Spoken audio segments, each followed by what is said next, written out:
Hello. बात ना करो, अपने घर वाले के साथ हिला। अब्बा बात करे कि हमके कहत हिला ना, अपने घर वाले के साथ हिला। अभी बात ना करो, बाद में बात कर ले। यार हम तुम्हारे एक हफ्ते से सुना थिला अब्बे करे थी यार। 24 घंटा में से तोरे पास 5 मिनट भी टाइम ना है हमरे खातिर। रोहन करम ना बाद में, अभी कुछ काम हो। अच्छा, जब तोहार कॉल आवेला तब हम सब कुछ काम छोड़ देला, चाहे घर का काम हो चाहे ऑफिस का काम हो। हमके पता बा मैडम के पास सिर्फ 5 मिनट है, तो काहे ना हम उनसे बात कर ली। अब बस करा रोहन। का बस कर यार, तोहार टाइम हमारा टाइम कुछ ना।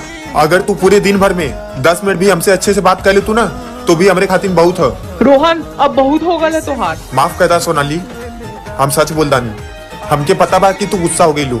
अब तू हमके ब्लॉक कर देबू, मैसेज भी ना करबू और हमार कॉल भी ना उठेबू। सॉरी, हम जाती उन लोगन के पास जे हमारी इज्जत करेला।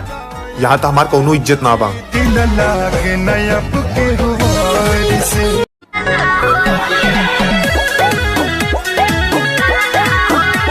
साली जी का फोन।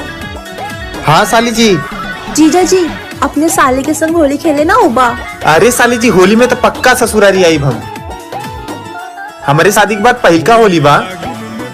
अगर अपना साली के साथ होली ना खेलब तो फिर केकरा साथे खेलब।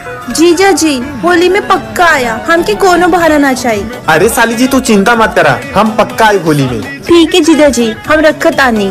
ठीक बा। जने तानी हमरा यहाँ ना होली में 4 महीना पहले से नाला साफ ना होला। ऊ काहे? काहे से कि जे दामाद होली में आवेला ओके 4 बार नाला में डुबाल जाला, तब जाके ओकर स्वागत होला। ससुरारी में आवो ए जीजा। सुना, हम जातिला मेहंदी लगा दे। अगर हमरे मेहंदी का रंग गाढ़ा ना आई ना तो हम समझ जाए तो हमसे प्यार ना करेला।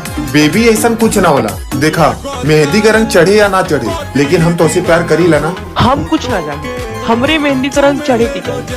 ठीक बा। साचो का हद लागता कदी ही दीवाना हो फोटो के। हम जानी ला तो हमसे प्यार ना करे। आपका भैया मेहंदी तो लगाओ दूर के बात है, हमें कहीं मेहंदी ना मिले। एक मतलब तू हमसे प्यार ना करेला।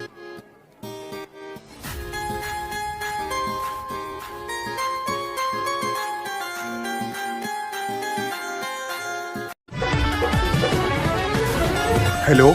घरे पहुंच गई ल? बस अब इन्हें पहुंचे थी। एक कॉल और मैसेज करके बोल देता ना। वो कहा ना, आदत ना हमें सब का। तो आदर डाल ल। अच्छा बेबी सॉरी, अब हम कह दे कॉल।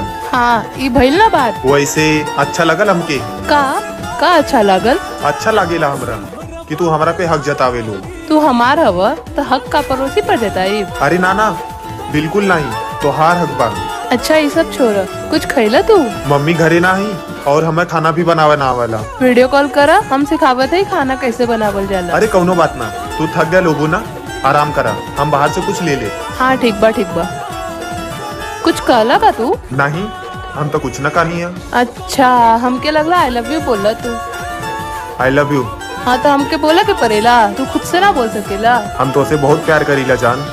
हर एक मुस्कान हमारे सोना